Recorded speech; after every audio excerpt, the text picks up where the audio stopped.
இப்போ சீமான் அவர்கள் போன்றவர்கள் வந்து என்ன சொல்றாங்கன்னா, ஏன் திருப்பி திருப்பி இங்க இல்லைன்னா அங்க, அங்க இல்லைன்னா இங்கன்னு அல்லாடுறீங்க, ஏன் புதியவர்களுக்கு வாய்ப்பு கொடுக்க கூடாது? இப்ப ஆக மொத்தம் நீங்க என்ன அரசியல் களத்தை தமிழ்நாட்டை எப்படி பார்த்தால், திமுக கூட்டணி, அதிமுக கூட்டணி, கூட்டணியில் யார் என்பது வேணால் மாறுபடுகிறதே தவிர இந்த மெயின் பிளேயர்ஸ்ங்கிறது இவங்க 2 பேர் தான். திருப்பி திருப்பி அவன் சரியில்லைன்னு இவன்கிட்ட போறீங்க, இவன் சரியில்லை அவன்கிட்ட போறீங்க. அதான் சொல்றேன், 2 பேரும் சரியில்லைன்னு உங்களுக்கு தான் தெரிஞ்சு போச்சு. இல்ல, எங்களுக்கு சான்ஸ் கொடுங்க, சரியா சரியில்லையான்னு பாருங்க. இது ஒரு கோணத்தில் ஒரு புதிய வாதம். இல்ல சார், எனக்கு என்ன கேள்வி வருதுன்னா, கண்டிப்பாக 15 ஆண்டு காலமாக தமிழரின் நலன் அப்படின்னு ஒரு கொள்கையோடு உறுதியோடு அவங்க பயணிச்சுட்டு வந்தாங்க. எனக்கு போடுங்க அப்படின்னு கேட்கறது 100% சரியாக தோன்றினாலும், புதிதாக வந்தவங்க கிட்ட கொள்கை இல்ல, கோட்பாடு இல்ல, எந்த ஒரு அரசியல் அறிவும் இல்லை என்று வாதம் வைக்கிறாங்கல்ல சார். அப்படி இருக்கும்போது அவருக்கும் எனக்கும் யாருக்காக இருந்தாலும் பரவாயில்ல, என்றைக்காவது ஒரு நாள் ஆட்சிக்கு வரணும்ன்ற எண்ணம் இல்லாமையா ஒருத்தர் கட்சி நடத்துவார்? இருக்கு சார், கண்டிப்பா இருக்கும். ஆட்சிக்கே வர வேண்டாம், நான் இப்படியே பேசிக்கிட்டு இருப்பேன், எனக்கு போதும்னு அவர் நினைக்க வாய்ப்பில்லை. வெளிப்படையாக அவர் வந்து நான் என்னைக்கு வேணாலும் ஆட்சிக்கு வரலான்னு நினைச்சா கூட, சொன்னா கூட வரவே, அதிகாரத்துக்கு வந்தால் தானே மக்களுக்கு என்ன செய்ய விருப்பம் இருக்கிறதோ அதை செய்வதற்கு வாய்ப்பு கிடைக்கும்.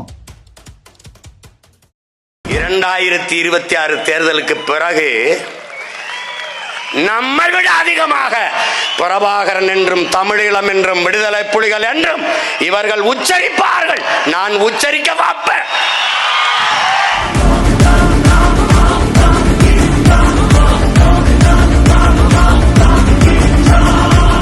உலகெங்கும் வாழும் அனைத்து தாய் தமிழ் உறவுகளுக்கும் அன்பு வணக்கம். அனைவராலும் கைவிடப்பட்ட தமிழ் தேசிய இனத்தின் மக்கள் நாம் என்கிற மேதகு அவர்களின் மொழியை உள்வாங்கி திக்கற்று நிற்கும் மக்களுக்கு திசை காட்டும் வழிகாட்டியாக உருவாக்கப்பட்டதுதான் இந்த கலங்கரை ஊடகம்.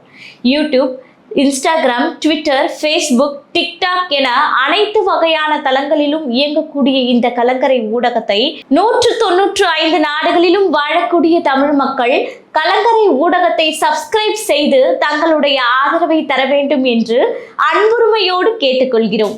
நன்றி, வணக்கம். கலங்கரை சொந்தங்களுக்கு அன்பு வணக்கம். இன்று நம்மோடு நேர்காணலில் இணைந்திருப்பவர் மூத்த பத்திரிகையாளர் திரிசக்தி அவர்கள். வணக்கம் சார். வணக்கம்மா, சொல்லுங்க. நலமா இருக்கீங்களா? நலம். சீமான் அவர்கள் தற்போது பேசிய ஒரு விஷயம், ஒரு நிகழ்ச்சியில பேசியிருக்காரு. அதிமுகவுக்கு வாய்ப்பு கொடுத்துட்டீங்க, திமுகவுக்கு வாய்ப்பு கொடுத்துட்டீங்க, புதுசாக நானும் என் தம்பி விஜயும் தான் கிளம்புறோம், 2 பேர்ல யாருக்காவது ஒருத்தருக்கு வாய்ப்பு கொடுங்க, எனக்கும் கேட்கறது வேற சார், இவருக்கும் கொடுங்க அப்படின்னு சீமான் அவர்கள் சொல்றாரு அப்படின்னா இதை எப்படி எடுத்துக்கொள்ளலாம் அப்படின்ற ஒரு கேள்வி இருக்குல்ல சார். அதாவது அதனால் வந்து அவர் வந்து விஜயை சப்போர்ட் பண்ணுறாரு அப்படின்லாம் வந்து நான் அதை அப்படி எடுத்துக்கொள்ளவில்லை. அது வேறு ஒரு கோணத்தில் அதாவது தமிழ்நாட்டு மக்கள் 1967க்கு அப்புறமே வந்து திமுக, அதுக்கப்புறம் ஒரு எம்ஜிஆர் வந்த பிறகு அதிமுக. எம்ஜிஆர் இருக்கும் வரை அந்த 13 வருஷம் வந்து திமுக ஆட்சிக்கே வர முடியவில்லை என்பது உண்மை. திமுகவிற்கு கசப்பான உண்மை. அதை தாண்டி அதுக்கப்புறம் பார்த்தீங்கன்னா எம்ஜிஆருக்கு பிறகு மாறி மாறி ஆட்சிக்கு வந்திருக்கிறார். ஆமாம் சார். இதில் வந்து தொடர்ந்து இருமுறை ஆட்சிக்கு வந்தது என்பது ஜெயலலிதா அவர்கள் பிறகு 2011, 2016. அதுக்கு முன்னால் பார்த்தீங்கன்னா மாறி மாறி இந்த தடவை திமுக, அடுத்த தடவை அதிமுக. இங்கே திமுக பீரியடில் அதிருப்தி இருக்குது, அதிமுகவை தேர்ந்தெடுக்கிறான் மக்கள். அதிமுகவில் வந்து குறைபாடுகள் இருக்குது, திமுகவை தேர்ந்தெடுக்கிறான். இப்படி ஒரு சூழ்நிலை, அரசியல் களம் இப்படி தான் இருந்தது. இதில் வந்து நான் 3வது அணின்னு வைகோ, திருமாவளவன், விஜயகாந்த், மற்ற கட்சிகள், கம்யூனிஸ்டுகள் எல்லாம் சேர்ந்து ஒரு 3வது அணின்னு வச்சாங்க. ஒரு மிகப்பெரிய எதிர்பார்ப்பு இருந்தது 3வது அணிக்கு. திமுக, அதிமுக ரெண்டும் பிடிக்காதவங்க பூரா அங்கே தான் ஓட்டு போடுவாங்க. ஆனால் எதிர்பார்த்த அளவுக்கு அது வெற்றி பெறவில்லை.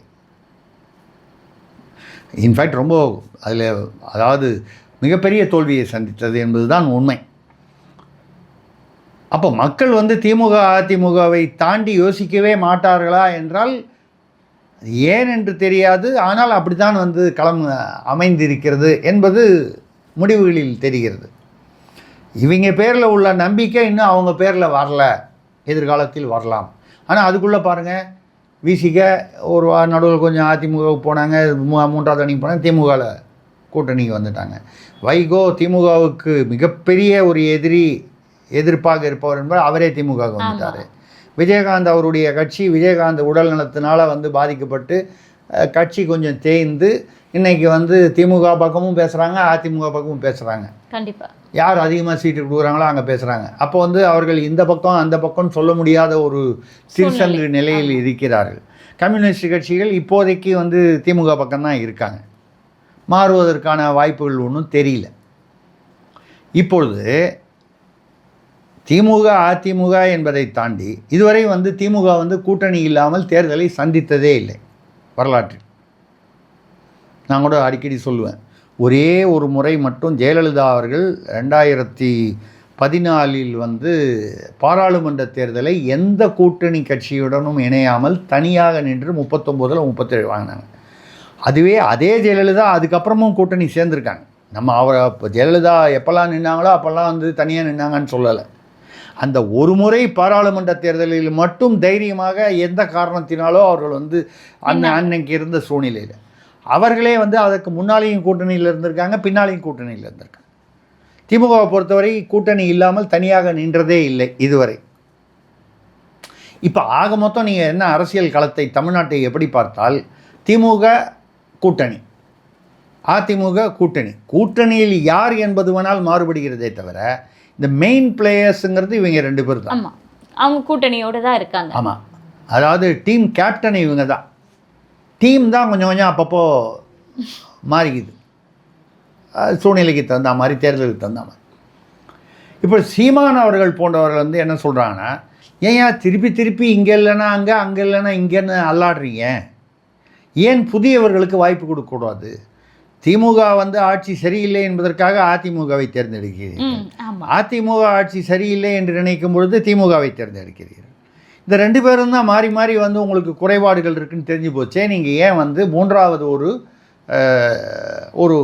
ஒரு கட்சிக்கு, அது எந்த கட்சியாக இருந்தாலும் ஒரு மாற்றம், ஒரு புதிய கட்சிக்கு, இதுவரை ஆட்சிக்கு வராத கட்சிக்கு, புதிய கட்சின்றது ஆட்சிக்கு வராத ஒரு கட்சிக்கு ஏன் வந்து நீங்கள் வாய்ப்பு கொடுக்கக்கூடாது? திருப்பி அவன் சரியில்லைன்னு இவங்ககிட்ட போகிறீங்க, இவன் சரியில்லை அவன்கிட்ட போகிறீங்க. அதான் சொல்கிறேன், 2 பேரும் சரியில்லைன்னு உங்களுக்கு தான் தெரிஞ்சு போச்சு இல்லை? எங்களுக்கு சான்ஸ் கொடுங்க, சரியில்லையான்னு பாருங்கள். இது ஒரு கோணத்தில் ஒரு புதிய வாதம், லாஜிக், அதாவது அவருடைய லாஜிக். அது அந்த லாஜிக்கில் வந்து ஒரு அர்த்தம் இருக்கிறது. இல்லை சார், எனக்கு என்ன கேள்வி வருதுன்னா, கண்டிப்பாக 15 ஆண்டு காலமாக தமிழரின் நலன் அப்படின்னு ஒரு கொள்கையோடு உறுதியோடு அவங்க பயணிச்சுட்டு வந்தாங்க. எனக்கு போடுங்க அப்படின்னு கேட்குறது 100% சரியாக தோன்றினாலும், புதிதாக வந்தவங்க கிட்ட கொள்கை இல்லை, கோட்பாடு இல்லை, எந்த ஒரு அரசியல் அறிவும் இல்லை என்று வாதம் வைக்கிறாங்கல்ல சார். அப்படி இருக்கும்போது அவருக்கும் எனக்கும் யாருக்காக இருந்தாலும் பரவாயில்ல எப்படி? சீமான் என்பவர் வந்து ஒரு நாம் தமிழர் கட்சி கருத்தியல், அவர் வந்து சொல்வதில் பல விஷயங்கள் வந்து லாஜிக்காக பேசுகிறாரு. இதெல்லாம் தாண்டி என்றைக்காவது ஒரு நாள் ஆட்சிக்கு வரணுன்ற எண்ணம் இல்லாமையா ஒருத்தர் கட்சி நடத்துவார்? இருக்கு சார், கண்டிப்பாக இருக்கும். ஆட்சிக்கே வர வேண்டாம், நான் இப்படியே பேசிக்கிட்டு இருப்பேன், எனக்கு போதும்னு அவர் நினைக்க வாய்ப்பில்லை. வெளிப்படையாக அவர் வந்து நான் என்றைக்கு வேணாலும் ஆட்சிக்கு வரலான்னு நினச்சா கூட, சொன்னால் கூட வரவே, அதிகாரத்துக்கு வந்தால் தானே மக்களுக்கு என்ன செய்ய எனக்கு விருப்பம் இருக்கிறதோ அதை செய்வதற்கு வாய்ப்பு கிடைக்கும். ஆமாம்.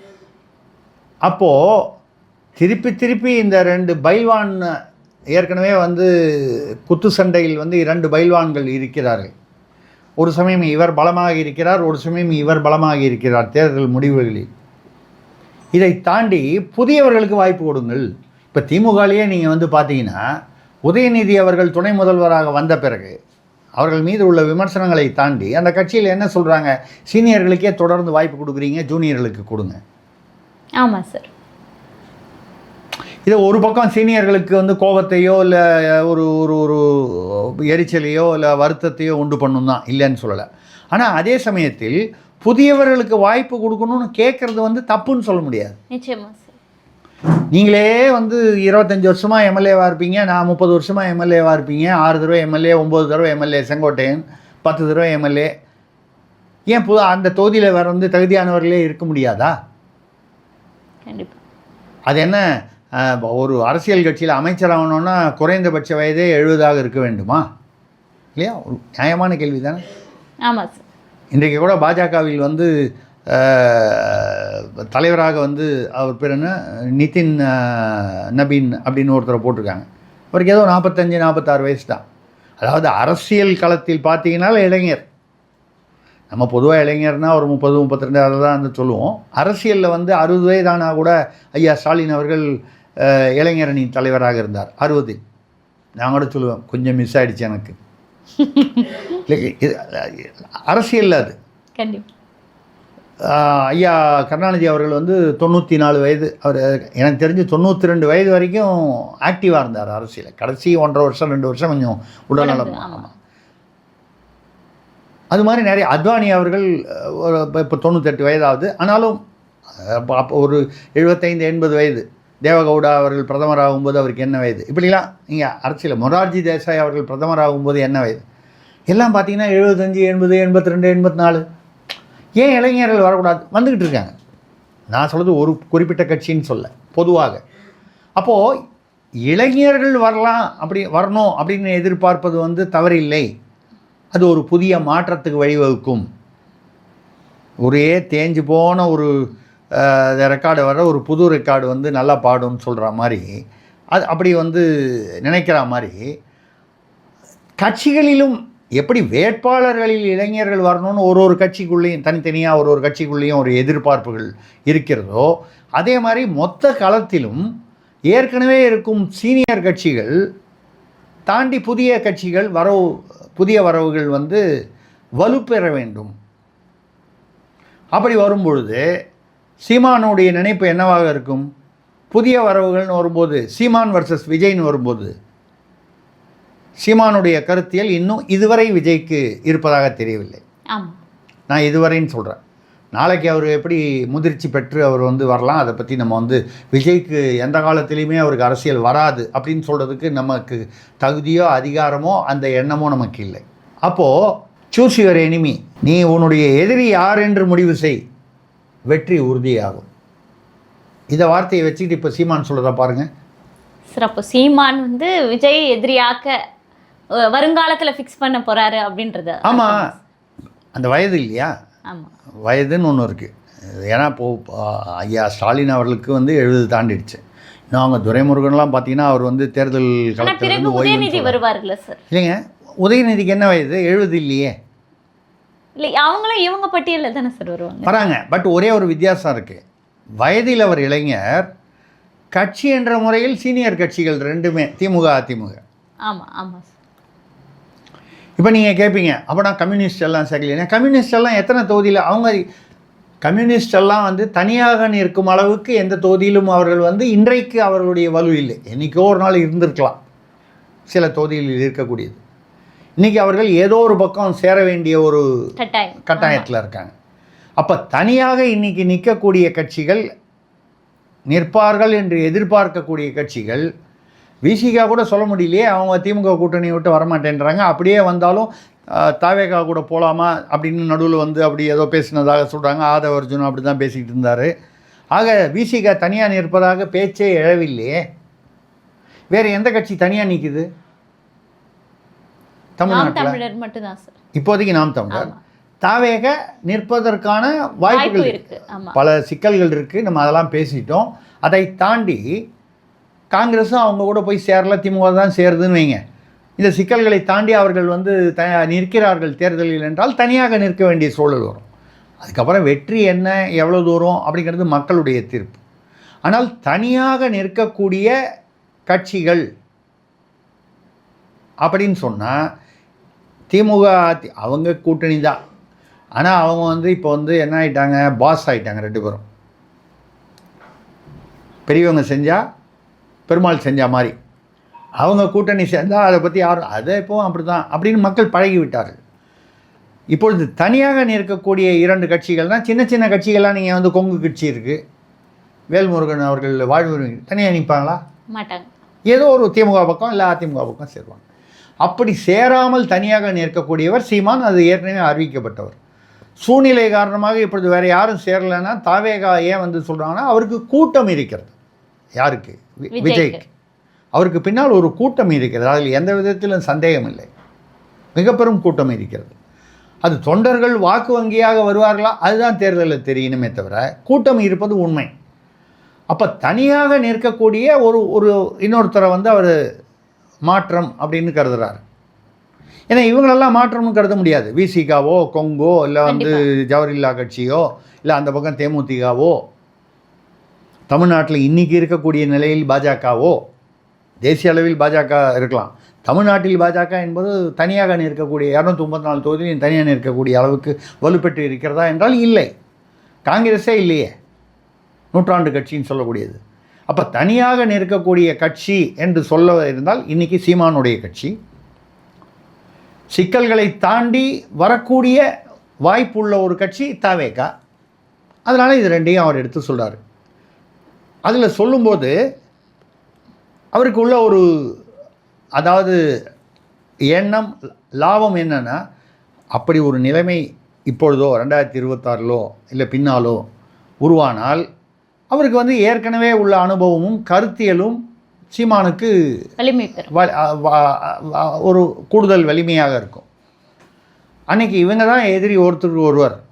அதனால் திமுகவும் அதிமுகவும் தமிழ்நாட்டை விட்டு ஏதோ ஆந்திர பக்கம் போயிடுவாங்கன்னு நான் சொல்லலை. அப்படிலாம் எதிர்பார்க்க முடியாது. அப்படி களத்தில் அப்படி நடப்பதற்கு வாய்ப்பில்லை. யதார்த்தத்தில் அவர் என்ன சொல்கிறார், மாற்றம் வர வேண்டும். இவங்களும் சரியில்லை அவங்களும் சரியில்லைன்னு மாறி மாறி குறைபாடுகள் இருக்கும் பொழுது புதுசாக யாருக்காவது வாய்ப்பு கொடுத்தா தானே குறைபாடுகள் குறைகிறதா இல்லையான்றது தெரியும். கண்டிப்பாக. அந்த வகையில் எனக்கு ஓட்டு போடுங்கள்னு சொல்லும்போது புதிய வகையில் வந்து எனக்கோ விஜய்க்கோ தம்பி விஜய்க்கோ ஓட்டு போடுங்கள்னு வரும்போது நேரடியாக ஒரு 5 வருஷம் பொறுத்து உண்மையிலேயே வந்து களம் அப்படி அமைந்தால் அப்பொழுது கருத்தியல் ஆழம் யாருக்கு இருக்கிறது, கூட்டம் யாருக்கு இருக்கிறது, எல்லாமே வரும். வெறும் கருத்தியல் மட்டும்தான் வரும்னு நான் சொல்லலை. அதற்குள் விஜய் வந்து கட்சியை ஒரு கட்டமைப்பு ஏற்படுத்தி ஒரு கட்டுக்கோப்பாக கொண்டு வந்து அவருக்கும் அனுபவ முதிர்ச்சி ஏற்பட்டு வரலாமே, வரட்டுமே, வரவேற்போம். எவ்வளவு நாள் ஒரே பாதையிலேயே தேய்ந்த பாதையிலேயே செல்வது என்பது அது மக்கள் தான் முடிவு பண்ணணும். கண்டிப்பாக சார். ஆனால் இன்னொரு சூசகமான ஒரு வார்த்தையும் பயன்படுத்துகிறாரு. என்னென்னா, விஜயனுடைய திரைப்படம் அதில் அதாவது படம் காட்டின உடனே மாணவர்கள் கைத்தட்டல் வந்து கொடுக்குறாங்க. இதே உற்சாகம் இன்னும் 4 வருடம் கழித்து தொடருமா என்பதை பார்க்கலாம் அப்படின்றது தான் முதல் வார்த்தையாக பதிவு செய்கிறார். அது இயல்பான விஷயம். எந்த ஒரு நடிகருக்கோ நடிகைக்கோ வந்து ஒரு சீசன் ஒன்று இருக்குது, ஒரு பீரியடுன்னு ஒன்று இருக்குது இல்லையா? இது வந்து நீங்கள் அந்த காலத்துலேருந்து எடுத்துக்கலாம். எம்கே தியாகராஜ பாகவதர் காலத்துலேருந்தே எடுத்துக்கலாம். அவருடைய பீரியட்னு எடுத்திங்கன்னா ஒரு 10 வருஷம். பியு சின்னப்பான்னு வந்தார், அது சில வருடங்கள். அதுக்கப்புறம் சிவாஜி வந்தார். கேஆர் ராமசாமி, நடிப்பிசை புலவர் கேஆர் ராமசாமி, அவர் வந்து சூப்பர் ஸ்டார்னு சொல்லக்கூடிய அளவுக்கு. சிவாஜி கணேசனை போகிறதுக்கு முன்னால் கேஆர் ராமசாமியை தான் பராசக்தி, ஒரிஜினல் பராசக்தியில் முன்னால் வந்த பராசக்தியில் 52 1950 கேஆர் ராமசாமி நடிக்க வைப்பதாக இருந்தது. அதுக்கப்புறம் ஒரு புதிய இளைஞர் வாய்ப்பு கொடுக்கலான்னு சொல்லி அதுக்கப்புறம் கூட வந்து பேசாமல் மாற்றிடலாமான்னு சொல்லி கேஆர் ராமசாமியை கொஞ்சம் எடுத்ததுக்கப்புறம் கூட அப்புறம் இல்லை பரவாயில்லன்னு நேஷ்னல் பிக்சர்ஸ் பெருமாள் அவர்கள் வந்து முடிவு செய்து ஏவிஎம் அவர்கள் வந்து அவரை மாற்றலாம்னு சொல்லிட்டார். மெய்யப்பன் செட்டியார் அவர்கள். இவர் வேணாம், நம்ம நடிப்பிசை புலவர், கிட்டத்தட்ட நம்ம சொல்கிறதுனா அரசியல் காலத்தில் சொல்கிற மாதிரி திமுக அதிமுக பரவாயில்லைங்க, புதுசெல்லாம் வேணாங்க. ஆனால் அந்த நேஷ்னல் பிக்சர்ஸ் பெருமாள் அவர்கள் இல்லைங்க, இந்த பையன் எனக்கு என்னமோ நம்பிக்கை இருக்குது, கொஞ்சம் எடுத்தாச்சு. ஏவிஎம் வந்து அவர் அந்த வியாபார ரீதியில் அவர் வந்து சிவாஜிக்கு எதிராகனா அன்றைக்கி வந்து புதுசாக அந்த பையன் அவருக்கு ஒன்றும் வெறுப்புக்கு ஒன்றும் வேலை இல்லை. இல்லைங்க, புதுசாக நம்பி எடுத்து படம் சரியாக போகலன்னா வியாபாரத்தில் நஷ்டம் அப்படின்னு சொல்லும்பொழுது, அப்படியா இருந்தால் உங்கள் பணத்தை வாங்கிட்டு நீங்கள் வேலைக்குறீங்க, நான் மட்டும் ஜாயிண்ட்டாக எடுக்கிறதுக்கு பதிலாக நான் மட்டும் எடுக்கிறேன்னு சொல்லி நேஷ்னல் பிக்சர்ஸ் பெருமாள் அவர்கள் சிவாஜி கணேசனுடைய அந்த உழைப்பை நம்பி பராசக்தி படம் வந்தது. கலைஞருடைய வசனம் அதற்கு கை கொடுத்தது, உதவிகரமாக இருந்தது. இதெல்லாம் உண்மை. கதை எல்லாம் அமைந்தது, பாடல்கள் எல்லாமே சரியாக அமைந்தது. சிவாஜி என்ற ஒரு மிக பெரும் ஒரு நடிப்பு சக்கரவர்த்தின்னு சொல்லக்கூடிய அது வந்து அன்றைக்கி அறிமுகம். ஆனால் அந்த நேஷ்னல் பிக்சர்ஸ் அவர் பெருமாள் அவர்கள் அன்றைக்கி வந்து ஏவிஎம் அவர்கள் சொல்வதை கேட்டிருந்து இவரை எடுத்துகிட்டு கேஆர் ராமசாமி ஏற்கனவே பல படங்களில் பிரபலமானவர் போட்டிருந்தால் சிவாஜி கணேசன் என்ற ஒரு வைரம் நமக்கு கிடைக்காமல் போயிருக்கு. இல்லை கூட இன்னொரு படத்தில் கூட வந்திருக்கலாம், தெரியாது. இது சினிமாவில் எப்படி வந்து சீசனோ அதே சிவாஜி பல படங்களில் நடித்ததுக்கப்புறம் எல்லா விதமான ரோல்லையும் நடிச்சுட்டு திருப்பியும் ஒரே மாதிரி ரோலில் வரும்போது அதுக்கப்புறம் அவர் அடுத்து ஜெமினி கணேசன் நடுவில் காதல் மன்னன் அப்போவே வந்தார், எஸ்எஸ்ஆர் இருந்தார், அதுக்கப்புறம் ஜெய்சங்கர் ரவிச்சந்தர்னு அடுத்த தலைமுறை வந்தது. அதுக்கப்புறம் நீங்கள் பார்த்தீங்கன்னா விஜய், அஜித், தனுஷ், விக்ரம், இப்படி ஒரு தலைமுறை மாறும்போது அந்த இப்போ வந்து பார்த்தீங்கன்னா யாருடைய சீசன் நீங்கள் சொன்னீங்கன்னா விஜய் சொல்லலாம், அஜித் சொல்லலாம். விக்ரம் வந்து கொஞ்சம் படங்கள் கம்மியாகி விட்டன. படம் ஓடுது ஓடலைங்கிறத தாண்டி படங்கள் கம்மியாகி விட்டன. ஒரு பீரியடில் பார்த்தீங்கன்னா வரிசையாக ஒரு சாமி அது இதுன்னு வரிசையாக வந்து படங்கள் வந்தது. இப்போ அப்படி வரிசையாக வருதான்னு கேட்டால் இல்லை, ஆண்டுக்கு ஒரு படம் தான் வருது. அப்போது இது சீசன் நடிப்பு. நடிகைகள் எடுத்துக்கிட்டிங்கன்னா இன்னும் கொஞ்சம் குறுகிய சீசன். நடிகர்களுக்கு வந்து 10-20 வருடங்கள் அப்படின்னு சொன்னால் ஹீரோக்களுக்கு, ஹீரோயின்களுக்கு பார்த்தீங்கன்னா 5 வருஷத்துக்கு மேலே அப்படி தாங்கினவங்கன்னு சொன்னால் அந்த காலத்தில் சரோஜா தேவி, பத்மினி, வைஜெயந்திமாலா போன்றவர்கள் ரொம்ப நீண்ட காலம், பானுமதி போன்றவர்கள்லாம் நிறைய பேர் இருந்திருக்காங்க. இல்லை சார், சீமான் அவர்கள் வந்து அரசியல்ல விஜய் ஒரு சீசனாக இருப்பாரோ அப்படின்னு சொல்லிடுறாரோ அப்படின்னு. இல்லை, நான் என்ன சொல்கிறதுன்னா சினிமாவில் வந்து அவர் சொன்னது வந்து இப்போ கை தட்டுறாங்க 4 வருஷம் பொறுத்து கை தட்டுவாங்களான்னா, நான் நடிகர் என்ற முறையில் கூட ஒரு கட்டத்தை தாண்டி புதிதாக வேறு ஹீரோக்கள் வந்துவிட்டால் ஏற்கனவே இருப்பவர்கள் வந்து அவர்கள் மீது சலிப்பு ஏற்படும், இல்லை அவர்களுடைய அந்த வயது காரணமாக அது வந்து குறைந்து விடும். இது வந்து நான் வந்து திரைப்படத்தை வைத்து சொல்கிறேன். அவர் சீமான் எதை நினைத்து சொன்னார் என்று எனக்கு தெரியவில்லை. இன்றைக்கி வந்து விஜயை பார்த்தவுடன் வந்து இவ்வளவு கூட்டம், நெரிசல் ஏற்படும் அளவு கூட்டம் ஏற்படுகிறது என்றால் இன்றைக்கி அவர் வந்து பெரிய ஸ்டாராக இருக்கார். 4 வருஷம் பொறுத்து இதே மாதிரி இருப்பாரான்னு கேட்டால் இருக்கலாம், இல்லாமலும் இருக்கலாம். அப்படின்னா அவர் என்ன அர்த்தம் சொல்கிறாரு? கை தட்டுவாரான்னு சொல்கிறது என்னென்னா இதே அளவுக்கு கூட்டம் 4 வருஷம் கழிச்சு இருக்குமாங்கிறது சந்தேகம்னு சொல்கிறார். அதுதான் நான் இயல்பான விஷயம்னு கேஆர் சாமி காலத்துலேருந்து நான் வந்து சொல்கிற உதாரணம். அதை வைத்து தான் சொல்கிறேன். எந்த நடிகருக்குமே அப்படி வந்து அதில் வந்து வித்தியாசமாக எந்த காலத்திலும் அவருக்கு வந்து ஒரு இது இருந்ததுன்னு சொன்னால் எம்ஜிஆர் ஓரளவுக்கு அதில் விதிவிலக்கு என்று சொல்லலாம். ஆனால் எல்லாருக்கும் தெரிஞ்சிக்க வேண்டிய விஷயம், எம்ஜிஆர் நடித்த முதல் படத்திலேயே அவர் ஸ்டார் ஆகலை. 10 வருடங்கள் பொறுத்து தான் அவர் பல படங்களில் நடித்த வரைக்கும் அவர் உபநடிகராக நடித்து கொண்டிருந்தார். கதாநாயகனாகவே வந்து பல வருஷங்கள் ஆச்சு. இப்படி சொன்னால் எல்லோரும் வந்து ஏதோ நான் உண்மையை இப்போ மறைக்கிறேன், இல்லை பொய் சொல்கிறேன்னு வாங்க. எடுத்து பார்த்தீங்கன்னா தெரியும். பல வருடங்களுக்கு பிறகு தான் அவர் கதாநாயகனாக அவர் வந்து ஜொலிக்கிறார். அதற்கு நிறைய படங்கள் தேவைப்பட்டது. கண்டிப்பாக இது வந்து ஒரு திரைப்படத்துடைய ஒரு ஃபார்முலா. அப்படி இருக்கும் பொழுது இப்பொழுது விஜய்க்கு வந்து இருக்கக்கூடிய கூட்டம் அந்த திரைப்பட நடிகர் என்கிற முறையில், ஹீரோ என்கிற முறையில் வருகிற கூட்டம். அடிப்பது போல எதிர்க்கிறார் சீமான். ஆமாம், அது எது இல்லை, அதாவது விமர்சனம் செய்கிறார், நாகரீகமான விமர்சனமாக செய்கிறார். இப்போது அன்றைக்கி வந்து சிவாஜி எம்ஜிஆர் அப்படின்னு பார்த்தீங்கன்னா நடு ரோட்டில் வந்து சிவாஜி எம்ஜிஆர் ரசிகர்கள் ஒருத்தருக்கு ஒருத்தர் வந்து நான் சிவாஜி ரசிகர்னா உடனே எம்ஜிஆர் ரசிகன். நான் பள்ளிக்கூடத்தில் படிக்கும்போது நான் சிவாஜி ரசிகன். என்னுடைய நண்பர் இப்போவும் அவர் நண்பராக இருக்கார், அவர் வந்து எம்ஜிஆர் ரசிகர். நான் ஏதோ ஒரு படத்தில் வந்து எம்ஜிஆர் அவர் என்ன நடித்தார், சரியாக நடிக்கலை, அதெல்லாம் ஒரு அந்த காலத்தில் ஒரு த்ரில். எங்கள் ஆள் பாரு பொக்குன்னு மூக்கில் குத்திட்டார், மூக்கு உடஞ்சி ரத்தம். ஹெட்மாஸ்டர் ரூமுக்கு 2 பேரும் போய் நின்னோம். கடைசியில் ஹெட்மாஸ்டர் 2 பேரையும் அடிபட்ட என்னையும் ஒரு பெரம்பால் அடித்தார், அடித்தவரையும் அடித்தார். எனக்கு அதில் வருத்தம். 2 அடி அவரை கூட அடிச்சிருக்கணுன்றது என்னுடைய ஆதங்கம். ஏன்னா எனக்கு மூக்கில் ஏற்கனவே ரத்தம் வந்துச்சு.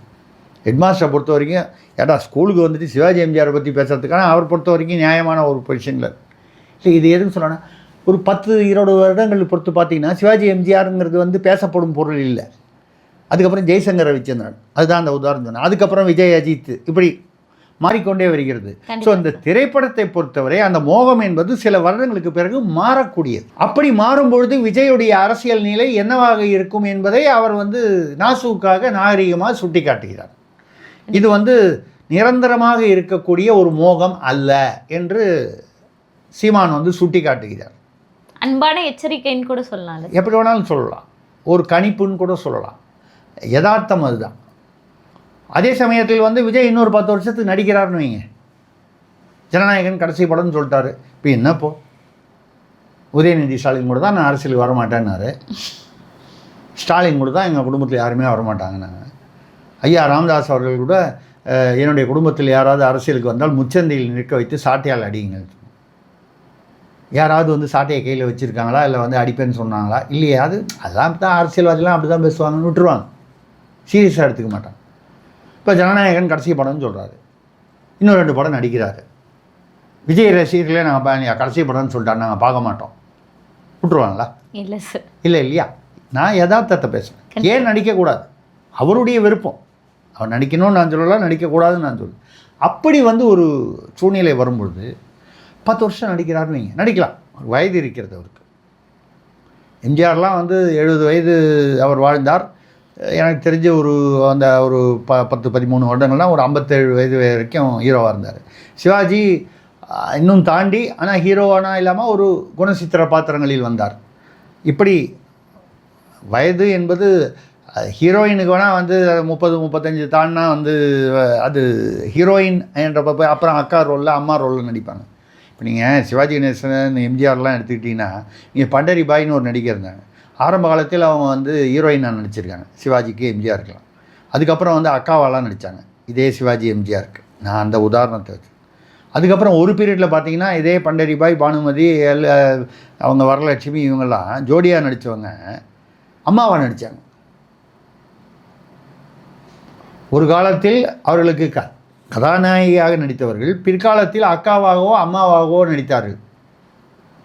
இது வந்து ஒரு திரைப்படத்துடைய அந்த அந்த அந்த அந்த ஒரு களம், அந்த மாதிரி களம். இப்போ எதுக்காக இவர் சொல்கிறார் சீமான்? இன்றைக்கி வந்து விஜய் என்பவர் வந்து அரசியல் ரீதியாக ஒரு பெரிய அரசியல்வாதின்னு சொல்ல முடியாது. சொல்லும் அளவுக்கு அவருக்கு அரசியல் முதிர்ச்சியோ வளர்ச்சியோ இல்லை, கட்டமைப்போ இல்லை. அவர் நடிகர், ஹீரோ, நட்சத்திரம் என்பதால் இந்த கூட்டம் வருகிறது. 4 வருடத்திற்கு பிறகு இதே கூட்டம் வருமா வராதா என்பது சொல்ல முடியாத ஒரு விஷயம். கண்டிப்பாக இன்றைக்கி வந்து அவருடைய ரசிகர்களில் கணிசமானவர்கள் வந்து தொண்டர்களாக இருக்கிறார்கள். இந்த ரசிகர்கள் குறைய ஆரம்பித்தால் இந்த தொண்டர்கள் என்ன ஆவார்கள்? இதுதான் கேள்வி. கண்டிப்பாக சீமானுடைய கேள்விக்கு பின்னால் இருக்கக்கூடிய உப கேள்விகள் இதுதான் அப்படின்னு நான் நினைக்கிறேன். அந்த வகையில் நான் யாரையாக இருந்தாலும் புதிய வரவுகள் என்றைக்குமே வரவேற்கப்படும். மாற்றம் ஒன்றே தான் மாற்றத்துக்கு அது அப்பாற்பட்டது வந்து மாற்றம். அதாவது மாற்றம் என்பது நிகழ்ந்தே தீர வேண்டும். உலகம் என்பதே அதான. கண்டிப்பாக சார். அதே நிகழ்ச்சியில் ராசா அவர்கள் வந்து திருமா அவர்களை பேசியது வந்து ஒரு சர்ச்சையாக இன்றும் வெடித்து கொண்டிருக்கிறது. அதற்கு இன்று ஸ்டாலின் வந்து கூட்டணிக்குள்ளே இருந்து இந்த மாதிரி முரண்பாடுகளை தவிர்க்கணும், இந்த பேச்சுக்களை எல்லாம் தவிர்க்கணும் அப்படின்ற மாதிரி ஒரு வேண்டுகோளாகவே விடுத்திருக்காரு. திமுக கூட்டணியில் தொடரும் சர்ச்சைகள் அப்படின்ற மாதிரி ஒரு களம் போயிட்டுருக்குல்ல சார்? அது வந்து ராசா அவர்கள் அந்த பேச்சு தவிர்த்திருக்க வேண்டியது என்பது நான் பல நிகழ்வுகளில் பேசி வருகிறேன். அவர்களை வந்து திருமா விசிக அவர்கள் மீது அரசியல் ரீதியாக, கருத்தியல் ரீதியாக யாருக்கும் விமர்சனங்கள் இருக்கலாம். நம்மை போன்ற மீடியாக்கள், அரசியல் விமர்சகர்களுக்கு இருக்கலாம். கூட்டணி கட்சியிலேயே இருந்து கொண்டு அவரை விமர்சனம் செய்வது என்பது தவிர்க்கப்பட வேண்டியது. சார், அதற்கு காரணம் சீமான் சொல்லலாமா சார்? ஏன் பெரியார்னு சமகாலத்து பெரியார்னு உயர்த்தி பேசியிருக்காரு யார? திருமா அவர்களை சமகாலத்து பெரியார் என்று சீமான் உயர்த்தி பேசினார். உங்களுக்கு பிடிக்கலன்னா விட்டுட்டு போங்க. சமகாலத்தில் பெரியார் அவர் திருமாவை உயர்த்துகிறாரா, இல்லை வேறு யாரையும் வந்து அவருடைய குறைபாடை சுட்டி காட்டுகிறாரா என்பது புரிய வேண்டியவர்களுக்கு புரியும். அவரை வந்து பெரியார் வந்து சொல்வது எப்படி ஏற்றுக்கொள்ள முடியாது, இவரை கூட ஏற்றுக்கலாம் அப்படின்னு சொல்கிறதுனால, இதுக்காக வந்து திருமாவளவனுக்கு தாடி வச்சு கையில் ஒரு குச்சி கொடுத்து நடத்துவாங்கன்னு சொல்ல முடியுங்களா? நீ அப்படி வந்து அதாவது இப்படி ஒப்பீடு வந்து அது வந்து ஏற்றுக்கொள்ள முடியாத ஒப்பீடு, அவசியமில்லாத ஒப்பீடு. நான் சொல்வது என்னென்னால், நீங்கள் கூட்டணியில் ஒரு கட்சி தலைவராக இருப்பவரை பார்த்து சாதி தலைவர் என்று சொன்னால், ஒன்று திருமாவை சிறுமைப்படுத்துகிறீர்கள். ஒரு சாதியை பின்னணியாக உள்ள ஒரு இயக்கம் அல்லது கட்சியின் தலைவர், அவருடைய கட்சியிலேயே அந்த சாதிய பறையர் சாதி இல்லாத வன்னியர்கள் இருக்கிறார்கள், இஸ்லாமியர் இருக்கிறார், ஒரு 2வது கட்ட நிலையில் இருக்கிறார்கள், தளபதிகளாக இருக்கிறார்கள். அதே சமயத்தில் அவர்களுடைய கொள்கை கோட்பாடு நோக்கம் எல்லாம் இந்த தாழ்த்தப்பட்டவர்களை மேம்படுத்துவது, சமூகத்தில் சமூக நீதியை நிலைநாட்டுவது. அதை எவ்வளவு தூரம் அதில் வெற்றி பெற்றிருக்கிறார், அதில் நிலையாக இருக்கிறார் என்பதில் வேண்டுமானால் விமர்சனம் இருக்கலாமே தவிர, அந்த இயக்கம் எதற்காக தொடங்கப்பட்டது, எதை நோக்கி அதை நகர்த்தி கொண்டிருக்கிறார் என்பது ஒரே மாதிரி தான் இருக்கிறது. செயல்பாடுகளில் நடைமுறைகளில் விமர்சனங்கள் உண்டு, நமக்குமே உண்டு. ஆனால் இது நம்ம நடுநிலையில் இருக்கிறோம். அவர் ஆராசா என்பவர், அவர் ஒரு எம்பி, திமுக எம்பி, திமுக கூட்டணியில் அவர் இன்னும் தொடர்ந்து கொண்டிருக்கிறார். அது வேங்கை வயல் பற்றி ஏதோ கேட்கும்போது அதை மடைமாற்றம் செய்வதற்காக அது சொல்லும்பொழுது அவர் ஒரு சாதி தலைவர், நான் 1000 சாதி தலைவர்களை கண்ட அரசியல்வாதின்னு தன்னை பற்றி பெருமையாக பேசியிருக்கிறார். ஆமாம் சார். நீங்கள் எவ்வளோ பெரியவருங்கிறத நீங்களே சொல்கிறத விட மற்றவங்க சொல்கிறது தான் மரியாதையாக இருக்கும், நாகரிகமாக இருக்கும். நான் எவ்வளவு உயரம் என்பதை மற்றவர்கள் தான் சொல்ல வேண்டும். நான் உயரமானவன் சொல்கிறதுல அது தற்பெருமை என்று சொல்வார்கள். சில பேர் அதை ஆணவம் என்று கூட சொல்வார்கள். சார், கலைஞர் காலத்துலேருந்தே இந்த விஷயம் தொடர்ந்துக்கிட்டே இருக்குல்ல சார். திருமா அவர்கள் ஒரு சாதி தலைவர் அப்படின்ற ஒரு முத்திரை கலைஞரில் ஆரம்பித்து இது இன்னும் தொடர்ந்து கொண்டே இருக்குல்ல சார். ஏன் உண்மைதாங்க. அதனால தானே பிளாஸ்டிக் சேர்னு சொல்லி அவங்கள அவமானப்படுத்துகிறார்கள் என்பதே விமர்சனமாக பொதுவெளியில் வந்தது. அந்த பட்டியல் சமூகத்தை சேர்ந்தவர்கள் இல்லை சிறுபான்மையினரெல்லாம் அமைச்சர்கள் சில பேர் அவர்கள் உட்கார்ந்து கொண்டு அவர்களை நிற்க வைத்து பேசுகிறார்கள் என்பதெல்லாம் இப்போல்லாம் சமூக வலைதளங்களில் விமர்சனம் வந்தது. காரணம் என்ன? அந்த ஆதிக்க மனப்பான்மை. ஒரு அமைச்சர் பேசினார், நம்ம ஜாதிக்காரன்னா நானும் நேரானும் இருக்கோம், KKSSR அவர்கள், நீங்கள் நாங்கள் ரெட்டியார்னு சொல்லுங்கள், தெலுங்குன்னு சொல்லுங்கள், உங்களுக்கு என்ன வேலையாக செஞ்சு கொடுத்துருவோம். அண்ணன் நானும் ரெடியாக இருக்கேன், நேரு அண்ணனும் ரெடியாக இருக்கார். இது எந்த விதமான அரசியல்?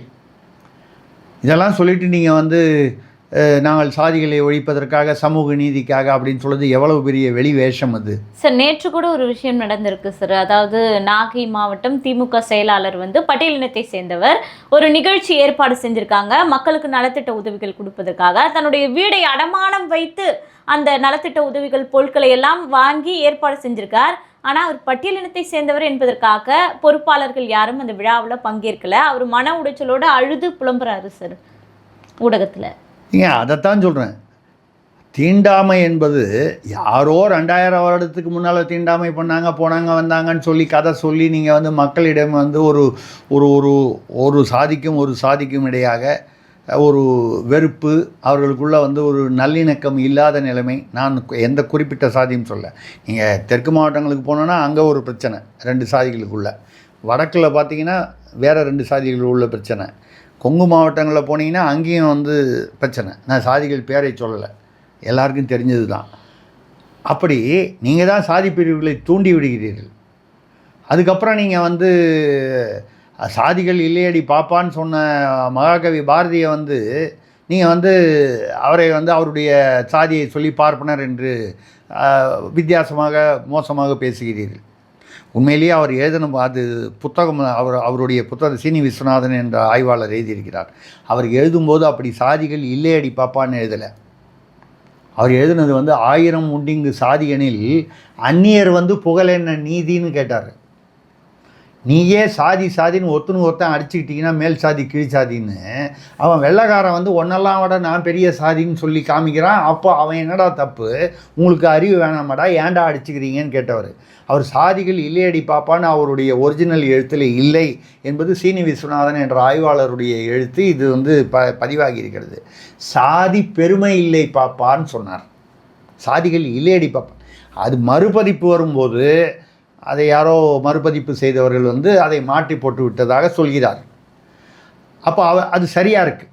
பாரதியாருடைய அந்த எண்ண குவியலை நோக்கி நீங்கள் அதை கொஞ்சம் ஆய்ந்து பார்த்தால், 1000 உண்டிங்கு சாதி எனில் அப்படின்னு கேட்டவர் சாதிகள் இல்லைன்னு எப்படி முரண்பாடாக சொல்லுவார்? சாதிகள் இல்லாத நிலை வேண்டும் என்கிற எண்ணத்தில் சொல்லியிருக்கலாம். அப்போது சாதி பெருமை இல்லை பாப்பா அப்படின்னு சொல்கிறது நியாயமாக இருக்கிறது. கண்டிப்பாக சார். இந்த சாதியில் பிறந்தேங்கிறது பெருமை இல்லை, இது உயர் சாதி, இது தாழ்ந்த சாதின்னு நீ ஏன் முடிவு பண்ணுற? கண்டிப்பாக சார். நியாயமான விஷயம். கண்டிப்பா சார். இப்போ வன்னியரசு அவர்கள் பாரதியாரை பற்றி பேசும்போது, சீமான் அவர்கள் தூக்கி பிடித்து பேசும்போது, அவர் ஒரு பார்ப்பான் என்று டிவி நிகழ்ச்சிகள் எல்லாம் வந்து பாத்தீங்கன்னா உட்கார்ந்து டிபேட்ல பேசி முத்திரை குத்துனாங்க. இன்னைக்கு அதே நிலைமை தான் சரி இவங்களுக்கும் ஏற்பட்டிருக்கு. அப்ப அது சரியா இது சரியா? நீங்க எப்பவுமே இல்ல அதாவது யார் பேரிலோ ஒரு பேரிலோ ஒரு துவேஷத்தையும் வெறுப்பையும் நீதி கட்சி எப்படி ஏற்பட்டது? பிராமணர்களுக்கு எதிராக அவர்கள் ஆதிக்கம் நீதி கட்சியில் யார் இருந்தார்? தந்தை பெரியார் அவர்கள், ஈவே ராமசாமி நாயக்கர் என்கிற பெரியார். அவர் என்ன சொன்னார்? நம்ம சமுதாயத்துக்கு 4 பேர் எதிரிகள்னு சொன்னார். அவருடைய எழுத்து குடியரசு விடுதலை பத்திரிகையில் உள்ள பிரசுரிக்கப்பட்ட எழுத்து புத்தகத்தில் உள்ளது. ஒன்று பார்ப்பனர்கள், பிராமணர்கள் என்ற பார்ப்பனர்கள், அவர்களை மலம் என்று சொன்னதோடு அடுத்தது முஸ்லீம்களை வந்து சாக்கடைன்னு சொன்னார். அதில் ரெண்டாவது அவர் 4ல் ரெண்டாவது சொல்கிறது முஸ்லீம்கள், 3வது கிறிஸ்தவர்கள், 4வது நம்மிலும் கீழானோர். அவர் சொல்கிறது பட்டியல் இனம்னு இன்னைக்கு சொல்லக்கூடிய, அன்றைக்கு தலித்துன்னு சொல்லக்கூடிய, ஹரிஜன்னு சொல்லக்கூடிய.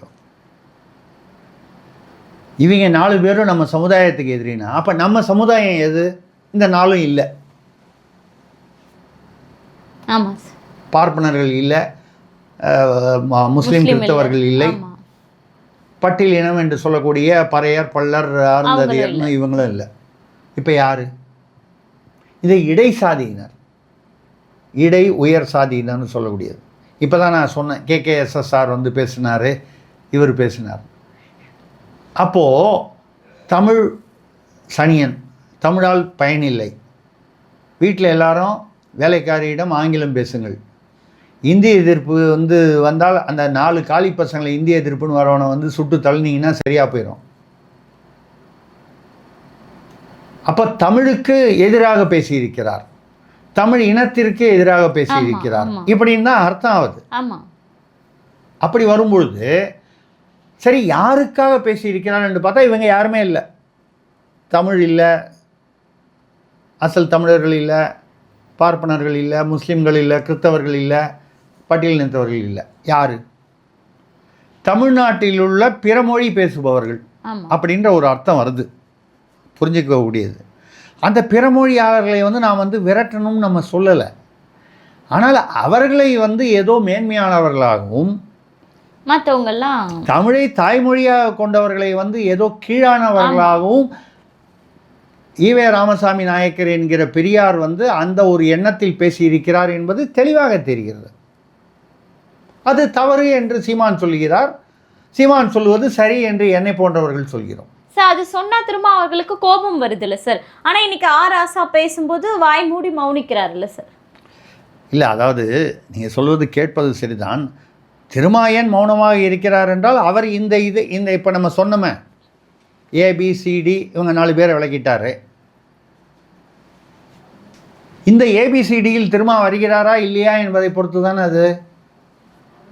அதிலேயே வந்து அவர் வந்து இல்லை, அவர் தெலுங்கை வந்து தாய்மொழியாக கொண்டவர், அவர் பேர் திம்மவாலு அப்படின்லாம் சொல்கிறாங்க. அது உண்மையாக இல்லையா நமக்கு தெரியாது, அதோடைய ஆதாரங்கள் தெரியாது. நான் கூட நிறைய இடத்துல சொல்லுவேன், அவருடைய தந்தை பெயர் வந்து ராமசாமி, திருமாவளவனுடைய தந்தை பெயர் இயற்பெயர் ராமசாமி. அவர் இறக்கும் தருவாயில், அதாவது கடைசி காலத்தில் அவருடைய பெயரை வந்து, இது வந்து அதிசயமாக இருக்கும், அப்பா வேணால் புள்ள பேரை மாற்றலாம், பையன் வந்து அப்பா பேரை மாற்றிட்டார், தொல்காப்பியன் என்று. அதனால தான் தொல் திருமாவளவன். நம்ம ஒன்றும் தவறு சொல்லதா, அவருடைய குடும்ப விருப்பம், சுய விருப்பம் இல்லையா, அது தனிப்பட்ட நபருடைய விருப்பம், என்ன வேணாலும் பேரை மாற்றிக்கலாம். என் பேரை நாளையிலேருந்து திருசக்தி சுந்தரராமனது ABCD சுந்தரராமன் மாற்றினா என்ன இஷ்டங்க. உதாரணம் சொல்கிறேன், அப்படி மாற்றினார். அதில் நமக்கு என்ன அதில் ஒரு குழப்பம்னா, நம்ம கேள்வியெலாம் ஒன்றும் இல்லை, குழப்பம் என்னென்னா தொல்காப்பியர் என்பவர் யார்? தமிழர்களுடைய இதில் இலக்கணம் எழுதியவர். அவர் யாருன்னு பார்த்தீங்கன்னா அகத்தியருடைய சீடர். இவருடைய சீடர் வந்து நச்சினார்கினியர். இவர்கள்லாம் யாருன்னு பார்த்தீங்கன்னா நீங்கள் பார்ப்பனர்கள் என்று சொல்லக்கூடிய பிராமண குலத்தை சேர்ந்தவர்கள் என்பதற்கு ஆதாரங்கள் உள்ளன. பிராமண எதிர்ப்பு என்று அதை வைத்து உருவாக்கப்பட்ட நீதி கட்சி, அதிலிருந்து வந்த திராவிட கழகம், அதிலிருந்து வந்த திமுக, அதை ஒட்டி வந்த விசிக, அதை ஒட்டினா ஏறத்தாழ அந்த கருத்தை ஒட்டி வந்த உயர் சாதிகளுக்கு எதிராக தாழ்த்தப்பட்ட சாதிகளை முன்னோக்கி கொண்டு வர வேண்டும் என்ற கருத்தில் நமக்கு வந்து எந்தவித ஆட்சேபனையும் இல்லை. அதெல்லாம் சொல்லிட்டு எதுக்காக வந்து ஒரு பார்ப்பன பெயரான அல்லது பிராமண பெயரான தொல்காப்பியன் என்ற பெயரை எதற்காக வைத்தீர்கள்? அது தமிழ் பெயர் என்பதற்காக. அதுக்கப்புறம் வந்து நீங்கள் பார்ப்பனர்கள் வந்து கைபர் கணவாய் வழியாக வந்தீங்கன்னா, இப்போ கூட நான் ஒரு நிகழ்ச்சியில் பேசினேன், முதல்வர் அவர்களே ஒரு புத்தகம் வெளியிட்டு இருக்கிறார். எங்கள் டெக்ஸ்ட் புக் சொசைட்டி மூலமாக 3000 ரூபாய் புத்தகத்தை 1000 ரூபாய்க்கு மானியத்தில் கொடுக்குறாங்க அரசு. பாலகிருஷ்ணன் ஒரு ஐஏஎஸ் அதிகாரி எழுதினது. என்ன புத்தகம் தெரியுமா? தமிழர்கள் உண்மையிலேயே ஆப்பிரிக்காவிலிருந்து வந்தவர்கள். இதை விட தமிழர்களை வந்து அவமானமாக குறைவாக ஏங்க 20,000 வருஷத்துக்கு முன்னால் 2000 வருஷத்துக்கு முன்னால் திருவள்ளுவர்னு ஒரு இங்கே தோன்றினாருங்க. கிறிஸ்து பிறப்பதற்கு முன்னாலன்னு கருணாநிதி அவர்கள் வந்து திருவள்ளுவர் ஆண்டு வந்து கிறிஸ்து பிறப்பதற்கு 31 வருஷத்துக்கு முன்னால் திருவள்ளுவர் ஆண்டுன்னு சொன்னார். ஆனால் ஆராய்ச்சியாளர்கள் அதற்கு முன்பாகவே திருவள்ளுவர் வாழ்ந்தார் என்று சொல்கிறார்கள். ஆக 2000 வருடத்துக்கு நிச்சயமாக முற்பட்டவர். 20,000 வருடத்துக்கு முன்னாலேயே இங்கே வந்து தமிழினம் என்பது எவ்வளவு பண்பாட்டுடன் இருந்தது. சிந்து சமவெளி நாகரிகத்துக்கு முற்பட்டது கீழடியில் வரக்கூடிய ஆதாரங்களை வைத்து பார்க்கும்போது, ஆதிச்சநல்லூர் பார்க்கும்போது தமிழர் நாகரிகம் அப்படின்னு சொல்லப்படுது. அப்படி சொல்லப்படும் தமிழர்களை இது என்ன? அப்போது உங்களுடைய எண்ணம் என்ன? உங்களுடைய அடிமனதில் என்ன இருக்கிறது? நான் அடிக்கடி சொல்லுவேன், திராவிடம் என்பதே தமிழ் வாழ்க என்று வாயால் சொல்லிவிட்டு தமிழர்களுக்கு எதிராக நடப்பது தான் திராவிடம். தமிழ்நாட்டில் தமிழர்களை மட்டப்படுத்தி, அவமானப்படுத்தி, கீழ்ப்படுத்தி, சிறுமைப்படுத்தி பிற மொழியாளர்களை உயர்த்தி பிடிப்பது தான். நான் அந்த பிற மொழியாளர்களை வந்து தாழ்த்த வேண்டும் என்பதில்லை. ஐயா, தமிழ்நாடு சொந்த எங்கள் ஊர், எங்கள் தாய்மொழி. நான் எந்த சாதியாக இருந்தாலும், நான் எந்த சாதின்றது நான் தெரியலாம், தெரியாமல் இருக்கலாம். நான் எந்த சாதியாக இருந்தாலும் என் வீட்டில் நான் தமிழ் தான் பேசுகிறேன். கண்டிப்பாக. தமிழ்நாட்டில் உள்ள இஸ்லாமியர்கள் வீட்டில் தமிழ் தான் பேசுகிறார்கள். தமிழ்நாட்டில் உள்ள கிறிஸ்தவர்கள் வந்து கிரேக்கம் லத்தீனமாக பேசுகிறாங்க? இல்லை சார். இங்கே உள்ள இஸ்லாமியர்கள் அரபா பேசுகிறாங்க. ஆனால் அந்த இதில் வந்து அந்த அந்த இறை வழிபாட்டில் வேணால் உருது பயன்படுத்துவார்களே தவிர வீட்டில் பேசிக்கும் போது தமிழில் தானே பேசுகிறாங்க. நான் வீட்டில் சமஸ்கிருதமாக பேசுகிறேன், தமிழ் தான் பேசுகிறேன். அப்போ எதற்காக இந்த ஏற்றத்தாழ்வுகளை உண்டாக்குகிறீர்கள்? அரசியலுக்காக. இன்றைக்கி ஒரு புக்கு வெளியிடுறாரு பாலகிருஷ்ணன் ஐஏஎஸ்ன்னு அவர் எழுதுகிறார். பொழுது போல் அவருக்கு எழுதுகிறாரு, அவருக்கு ஏதோ எழுதணும்னு ஆசையாக இருக்குது. ஆப்பிரிக்காவிலிருந்து வந்தவர்கள் தமிழர்கள் அப்படின்னு சொல்லிட்டு நீங்களே வந்து ஆரியர்கள் என்பவர்கள் வந்து கால்டுவெல்னு ஒருத்தர், அந்த டுபாகூர் பொய்யான திராவிடம் என்கிற பரப்புரையை வந்து பொய் பரப்புரையை ஏற்படுத்தியவர் அந்த கால்டுவெல் போன்றவர்கள். இங்கே வந்து யார் வெள்ளைக்காரன், அவனுக்கு எப்படியா தமிழ்நாட்டுடைய பூர்வீகம் தெரியும்? கண்டிப்பாக. அவன் திருவள்ளுவரை பார்த்துருக்கானா? எப்போ 150 வருஷத்துக்கு முன்னால் வந்தவனுக்கு எப்படியா வந்து திருவள்ளுவரை பற்றி தெரியும்? 2000 வருஷம் 3000 வருஷத்துக்கு முன்னால் இருந்த தமிழர் பண்பாடு, 10,000 வருஷத்துக்கு முன்னால் இருந்த தமிழர் பண்பாடு. திருவண்ணாமலை என்கிற மலை, அந்த கோயில், அந்த மலை உருவானது குறைந்தபட்சம் 20,000 ஆண்டுகளுக்கு முன்னாலன்னு சொல்கிறாங்க. சரிங்களா? அப்படி இருக்கும் பொழுது ஆப்பிரிக்கர்கள் தான் தமிழ்நாட்டில் வந்து பிறந்தார்கள்னா, தமிழர்களாக வந்து இருக்கிறார்கள் என்றால், அப்போ யாரையோ தூக்கி பிடிப்பதற்காக தமிழர்களை, நான் சொல்வது அசல் தமிழர்களை, தமிழை வீட்டிலும் வெளியிலும் பேசக்கூடிய தமிழர்களை, வீட்டில் வேறு மொழி வெளியில் வந்தால் தமிழ்னு பேசுகிற அந்த சூடோ தமிழர்களை பற்றி நான் வந்து பேசவில்லை. அமைச்சரவையிலேயே எத்தனை சூடோ தமிழர்கள் இருக்கிறார்கள் நம்ம எண்ணிக்கை நமக்கு தெரியும். ஓ, அதனால தான் திரும்ப அவர்களுக்கு சீமான் பேசும்போது கோவம் வருதா சார்? அதான் உங்களுக்கு புரியும்னு நினைக்கிறேன். அதுதான் முதலியே சொன்னேன், ஏபிசிடியில் அவர் எங்கே வராருன்னு கேட்டேன். புரியுது சார். இருந்தாலும் ஸ்டாலின் அவர்கள் இந்த இடத்துல ஒரு கண்டிச்சிருக்கலாம்ல சார், ஆராசா அவர்களை அப்படி பேசுவது தவறு, நீங்க மன்னிப்பு கேட்கலாம் அப்படின்னு சொல்லி. இந்த இடத்துல ஒரு சின்ன சம்பவத்தை சொல்லி முடிச்சிருவோம் நம்ம. ஸ்டாலின் அவர்களுடைய அவர் முதல்வர் முத்துவேல், கருணாநிதி, ஸ்டாலின், அதெல்லாம் சரி, அதுக்கு உரிய மரியாதை அதெல்லாம் கொடுக்குறோம் நம்ம, இல்லைன்னு சொல்கிறோம். ஆனால் ஆளுமை என்பது எப்படி இருக்க வேண்டும் என்பதற்கு உதாரணம். அது சொன்னால் உடனே வேறு விதமாக சாதி ரீதியாக சொல்வார். ஜெயலலிதா அவர்களுடைய ஆட்சியிலே நமக்கு வந்து பல குறைபாடுகள், விமர்சனங்கள் அவர் ஆட்சியில் இருக்கும்போது நான் தமிழக அரசியல் பத்திரிகையில் வந்து கடுமையாக விமர்சனம் செய்திருக்கிறேன். சில சமயங்களில் அவருக்கு நான் தமிழக அரசியல்னு சொல்லும்போது அந்த கோபம் எரிச்சல் வரும் அளவுக்கு என்னை சந்திக்கும்போது அந்த எரிச்சலை காண்பித்து கொள்ளும் அளவுக்கு கூட வந்து இருந்திருக்கிறது. அது ஒன்றும் இல்லை, யார் ஆளுங்கட்சியாக அவங்கள விமர்சனம் பண்ணுறது இயல்பான விஷயம். கலைஞர் ஐயா இருக்கும்பொழுதும் விமர்சனம் பண்ணியிருக்கேன், இவங்க இருக்கும்போது நான் பத்திரிகை நடத்தும்போது. அவர்கள் வந்து என்ன செய்தார்கள் என்றால், தலித் ஏழுமலை என்ற ஒரு பட்டியலினத்தை சேர்ந்தவரை வந்து பொது தொகுதியில் நிற்க வச்சாங்க, ஜெயிக்க வச்சாங்க அதிமுகவில். அதுக்கப்புறம் அவர் பாமகவுக்கு போய் அமைச்சரானார், அது வேறு விஷயம். அதற்கு ஒரு தைரியம் வேண்டும். இன்றைக்கி ஆராசா பேசுகிறீங்கல்ல, ஆனவராசாவா இல்லை ஆண்டிமுத்து ராசாவா எப்படி வேணா வச்சுங்க, ஆராசா அவர் அறிவாளியாக இருக்கலாம், அதில் ஒன்றும் நமக்கு ஒன்றும் சந்தேகம் இல்லை. படித்தவர், வழக்கறிஞர், அதெல்லாம் ரைட். இல்லைன்னா அவ்வளோ பெரிய டூச்சி வழக்கிலிருந்து அப்படி அவ்வளோ எளிதாக வெளியே வந்திருக்க முடியுமா, அதெல்லாம் புரியுது நமக்கு. ஆனால் அந்த தலித் ஏழுமலைக்கு அந்த மாதிரி வந்தது இல்லை.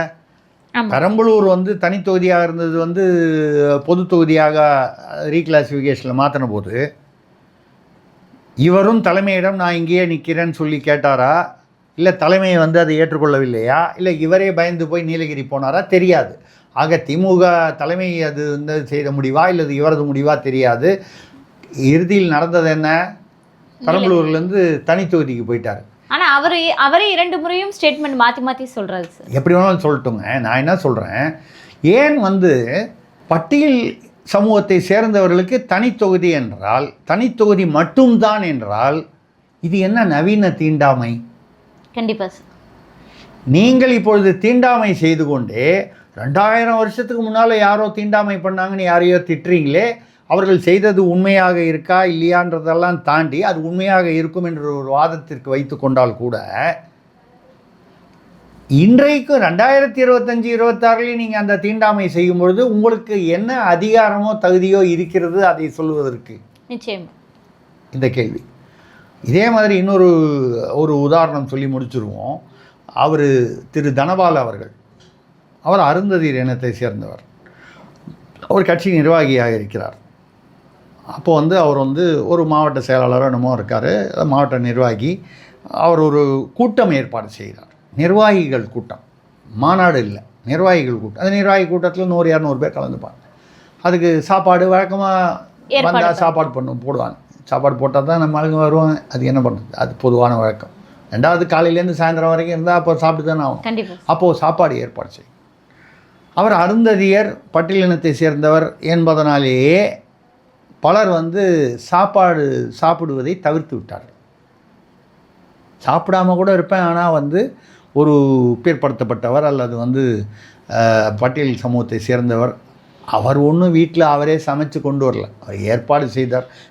சமையல் செய்தவர் வந்து அதே இனத்தை சேர்ந்தவராக இருந்தாலும் அவர் பணத்தில் நம்ம சாப்பிடக்கூடாது. அவர் ஏற்பாடு செய்தது. அடுத்த முறை இதே மாதிரி கூட்டம் வரும்போது ஜெயலலிதா அம்மையார் அவர்கள் அவரை கூப்பிட்டு கேட்குறாங்க, நீங்கள் அந்த கூட்டம் அரேஞ்ச் பண்ணிடுங்க, சாப்பாடெலாம் அரேஞ்ச் பண்ணிடுங்க. நான் அரேஞ்ச் பண்ணால் சாப்பாடு சாப்பிட மாட்டேங்கிறாங்கம்மா, ஏன் இந்த மாதிரி நகர்ந்தது, ஏன் நீங்கள் அதை அப்போவே சொல்லலை, இது வேண்டான்னு சொல்லலை, போய் ஒரு புகாராக சொல்ல. அப்படியா, சரி. அடுத்த தேர்தலில் வந்தது. தேர்தல் வரும்பொழுது அவரை எம்எல்ஏ ஆகி ஜெயிச்சிட்டார். அவர் தனித்தொகுதியில் நின்றார், ஜெயிச்சிட்டார். அவரை சபாநாயகர் ஆகிவிட்டார். யாரெல்லாம் வந்து அவர் ஏற்பாடு செய்த சாப்பாடு வேண்டாம், அது ஏதோ அதை சாப்பிடுவது வந்து அது கீழ்த்தரமானது என்று அவர்களாகவே கற்பனை செய்து கொண்டு அப்படி ஒரு தீண்டாமை செய்தார்களோ அத்தனை பேரும் முதல்வர், எதிர்க்கட்சி தலைவர் உட்பட சபாநாயகர் உள்ளே சபையில் வரும்போது எழுந்து நிற்க வேண்டும். அவர் உட்கார்ந்த பிறகுதான் உட்கார வேண்டும். அவர் திருப்பி மறுபடியும் எழுந்தார்னா மறுபடியும் எல்லாரும் எழுந்திருக்கணும். அவர் வெளியில் போனதுக்கப்புறம் தான் உட்காரலாம், இல்லை வெளியில் போகலாம். அப்புறம் தனியாக கூப்பிட்டு கேட்டாங்க, உங்கள் வீட்டிலேருந்து சாப்பாடு ஒத்துக்க மாட்டேன்னாங்க, அவ்வளோ பேரும் எழுந்து நின்னாங்க பார்த்தீங்கல்ல, அப்படி சிரிச்சுக்கிட்டே சொன்னாங்க. உண்மையிலேயே சமூக நீதி. இதே ஐயா ஆசிரியர் தீக்க ஆசிரியர் நம்ம வீரமணி ஐயா அவர்கள் வந்து ஒரு காலத்தில் வந்து அங்கே போய் வந்து சமூக நீதி காத்த வீராங்கனைன்னு அதிமுக பக்கம் இருந்தார். வரலாற்று பக்கங்களை புரட்டி பார்த்தால் தெரியும். அவர் சொன்னார்ன்றதுக்காக நான் சொல்லலை. எப்போவாவது சில சமயங்களில் அவர் வந்து நியாயமாகவும் நடந்து கொள்வார், அதை பற்றி நம்ம ஒன்றும் சொல்லலை. என்னை பொறுத்தவரை ஜெயலலிதா அவர்கள் மீது பல விமர்சனங்கள் இருக்கலாம், அரசியல் ரீதியாக, கருத்தியல் ரீதியாக. ஆனால் இந்த விஷயத்தில் சமூக நீதியை வாயால் சொல்லி நிலைநாட்டாமல் ஒரு மிகப்பெரிய செய்கையால் கண்டிப்பாக அந்த சபாநாயகராக நியமிப்பது என்பது ஒரு மிகப்பெரிய ஒரு மைல்கல். கண்டிப்பாக சார். அந்த அருந்ததியர் சமூகத்திற்கோ இல்லை பட்டியலின சமூகத்திற்கோ ஒரு பெரிய மைல்கல் அது. இதை செய்வதற்கு பதில் எல்லாரும் பார்த்து கூட்டணியில் பார்த்து பேசுங்க, அனாவசியமாக பேசாதுங்க, வாய்ப்பூட்டு போடுங்கள் ஸ்டாலின் சொல்லுகிறார். ஸ்டாலின் சொல்வதை நாம் வந்து வரவேற்கிறோம். அவர் வந்து ஒரு எச்சரிக்கை, ரொம்ப நாசூக்கான ஒரு எச்சரிக்கை. என்னை பொறுத்தவரை ஆராசா போன்றவர்களுக்கு அவர் அளிக்கும் எச்சரிக்கையாக தெரிகிறது. ஆனால் ஜெயலலிதா அன்று செய்த மாதிரி ஒரு ஒரு ஒரு ஒரு ஒரு உதாரண வழிகாட்டியாக ஒரு துணிச்சல் வந்து இருக்கா அப்படின்னு கேட்டால் கண்டிப்பாக இல்லை அப்படிங்கிறது தான் நம்ம வருத்தத்தோடு ஏற்றுக்கொள்ள வேண்டி இருக்கிறது.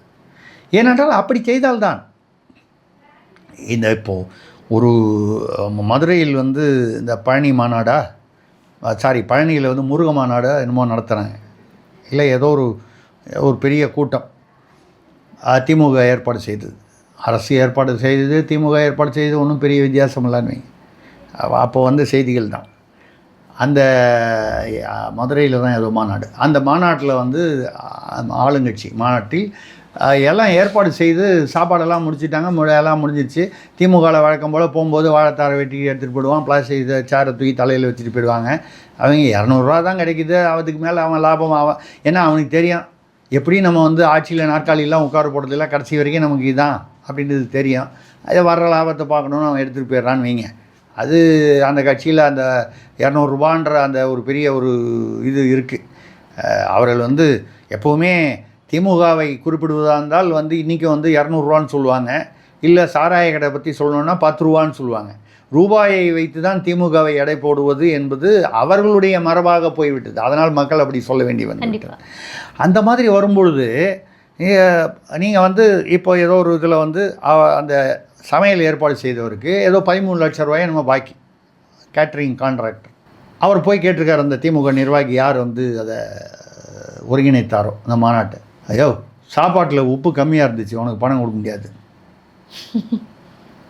ஏங்க நம்ம வீட்டில் சாப்பாடு உப்பு கம்மியாக இருக்குது, என் மனைவி சமைக்கிறாரோ என்னுடைய தாயார் சமைத்தாரோ இல்லை யாரோ சமைக்கிறாங்க, உப்பு கம்மியாக இருந்தால் கொஞ்சம் உப்பு போடுங்கன்னு தீர்ந்து போச்சு. அது ஒரு பெரிய ஒரு திருமணம் அல்லது ஒரு மாநாடு, ஒரு கூட்டம். உப்பு கம்மியாக இருக்குன்னா முதல் பந்தியில் இப்போ சாப்பிட்ற முதல் 4 பேர் சொல்லிடுவான் உப்பு கம்மியாக இருக்குன்னு. யாரும் வந்து உப்பு கம்மியாக இருக்குன்னா என்ன தான் வந்து நீங்கள் முதலமைச்சரே சொன்னோட உப்பு கம்மியாக இருக்கிறத சாப்பிட மாட்டான், வேறு ஏதாவது ஒத்துப்பான்.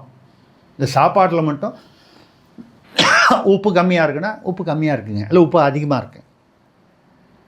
அதை சரி செய்வதற்கு அந்த சமையல்காரருக்கோ இல்லை அதை ஏற்பாட்டாளருக்கோ ஏன்னா அடுத்த 10 நிமிடங்களில் அது சரி செய்து இது இயல்பான ஒரு விஷயம். உப்பு கம்மியாக இருந்துச்சு அதனால் உனக்கு பணம் தர மாட்டேன்னா சொல்லிவிட்டு அவர் வந்து இல்லை அது என்னங்க உப்பு கம்மியாக இருந்தால் நீங்கள் முதல் பந்தியில் சொல்லியிருந்தால் அப்போவே அடுத்த அந்த பந்தியிலேயே சரி பண்ணியிருக்கலாம், இல்லைனாலும் அடுத்த பந்தியில் இயல்பாக சொல்லி சொல்லிவிட்டு அவருடைய அவர் வந்து தேவேந்திர குல வேளாளர், அந்த கேட்ரிங் கான்ட்ராக்ட் சமைத்தவர் என்றால் சமையல் ஒருங்கிணைப்பாளர். அவர் பேரை சொல்லி திட்டி நீ என்னை பார்த்து எதிர்த்து பேசுகிற அளவுக்கு உனக்கு திமிர் வந்துடுச்சா? இப்போ சொல்லுங்கள், தீண்டாமை 2000 வருஷம் முன்னால் இருந்ததா? அது இருந்ததுன்னு வச்சுப்போம்.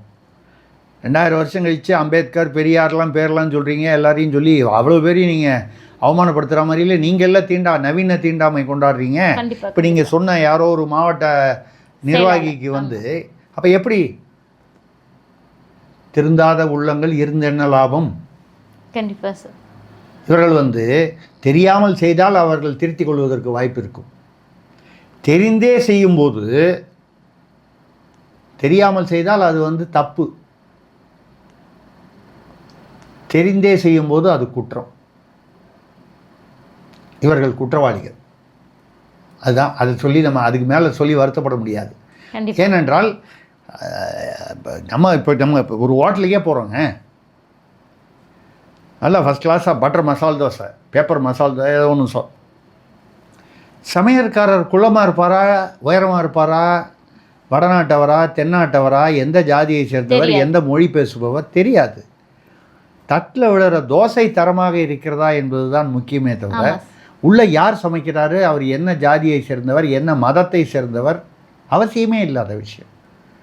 ஆனால் அதை தூக்கி பிடித்து கொண்டு இவர்கள் கொண்டாடுகிறார்கள் என்றால் நவீன தீண்டாமை யாரால் ஏற்படுகிறது? கண்டிப்பா அது எங்கே ஏற்படுகிறது என்றால் தமிழர்களிடையே ஏற்படுவதில்லை. இந்த திராவிடம் என்ற ஒரு மாயை உள்ளே வரும்போது தான் அது ஏற்படுது. ரொம்ப வருத்தப்படக்கூடிய ஒரு சூழ்நிலை. இதைத்தான் சீமான் போன்றவர்கள் அடிக்கடி சுட்டி காட்டுகிறார்கள். நம்மை போன்ற மீடியாக்களில் இருப்பவர்களும் நாம் அதை தொடர்ந்து அல்ல அதை ஒட்டி நாம் சொல்லிக்கிட்டு இருக்கோம். ஆனால் காதில் பஞ்சு வைத்திருப்பவர்களிடம் கூட, அதாவது தூங்குபவனை எழுப்பி விடலாம், தூங்குவது போல் நடிப்பவனை எழுப்புவது முடியவே முடியாத காரியம். அப்போ அதுக்கு என்னதான் தீர்வு? ஒரு விரல் தீர்வு தான். 2026 மக்கள் தான் அந்த தீர்ப்பு, சரியான நீதிபதிகள் மக்கள் தான். அவர்கள் தான் அந்த தீர்வை கொடுக்க வேண்டும். தமிழ்நாட்டிற்கு தீர்வையும் அரசியலுக்கு தீர்ப்பையும் கொடுக்க வேண்டியது மக்களுடைய பொறுப்பு. கண்டிப்பா சார். நடப்பு கால அரசியல் குறித்து பல்வேறு தகவல்களை பகிர்ந்துக்கிட்டீங்க. தொடர்ந்து பேசுவோம். நன்றி, வணக்கம். 2026 தேர்தலுக்கு பிறகு நம்மை விட அதிகமாக பிரபாகரன் என்றும் தமிழீழம் என்றும் விடுதலை புலிகள் என்றும் இவர்கள் உச்சரிப்பார்கள். நான் உச்சரிக்க